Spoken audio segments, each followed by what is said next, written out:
మహిళలకు రిజర్వేషన్లు కల్పించడంపై కేంద్రంలో అధికారంలో ఉన్న బీజేపీపై కాంగ్రెస్ పార్టీ నేత తులసిరెడ్డి తీవ్ర విమర్శలు గుప్పించారు. వేంపల్లిలో జరిగిన మీడియా సమావేశంలో మాట్లాడిన ఆయన మహిళా రిజర్వేషన్ బిల్లుపై బీజేపీకి చిత్తశుద్ది లేదని ఆరోపించారు. మహిళా బిల్లును డిలిమిటేషన్ బిల్లుతో కలిపి పెట్టడం వల్లే అది పార్లమెంట్లో ఆమోదం పొందలేదని పేర్కొన్నారు. నిజంగా చిత్తశుద్ది ఉంటే మహిళా బిల్లును విడిగా ప్రవేశపెట్టి ఉండేవారని అన్నారు.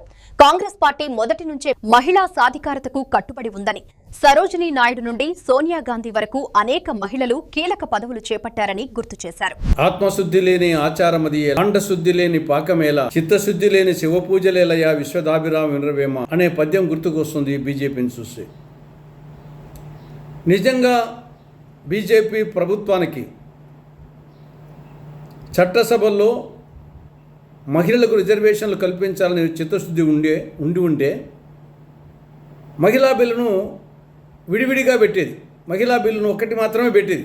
కానీ మహిళా బిల్లును డీలిమిటేషన్ బిల్లును కలిపి పెట్టడంలోనే బీజేపీ చిత్తశుద్ధి లేదని అర్థమైపోతా ఉంది.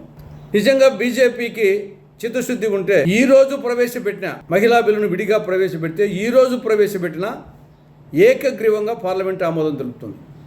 కానీ అది బీజేపీకి ఇష్టం లేదు.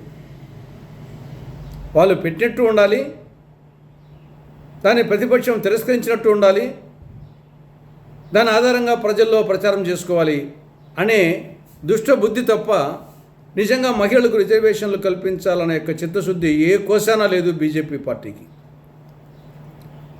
కాంగ్రెస్ పార్టీ మొదటి నుండి కూడా మహిళా సాధికారతకు కృషి చేస్తూ ఉంది. స్వాతంత్రానికి పూర్వమే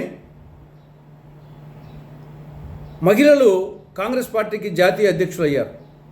స్వాతంత్రానికి పూర్వమే సరోజినీ నాయుడు, అనీ బెసెంట్ లాంటి వాళ్ళు. స్వాతంత్రం వచ్చిన తర్వాత కూడా ఇందిరాగాంధీ గారు, సోనియా గాంధీ గారు ఏఐసిసి అధ్యక్షులు అయ్యారు. కాంగ్రెస్ పార్టీ తరఫున ప్రతిభా పాటిల్ రాష్ట్రపతి అయ్యారు. శ్రీమతి ఇందిరాగాంధీ గారు ప్రధానమంత్రి అయ్యారు. మీరా కుమార్ గారు లోక్సభ స్పీకర్ అయ్యారు. ఎంతోమంది ముఖ్యమంత్రులు, గవర్నర్లు, కేంద్ర మంత్రులు, రాష్ట్ర మంత్రులు వివిధ ప్రభుత్వ పదవులను అలంకరించి సమర్థవంతంగా పనిచేశారు.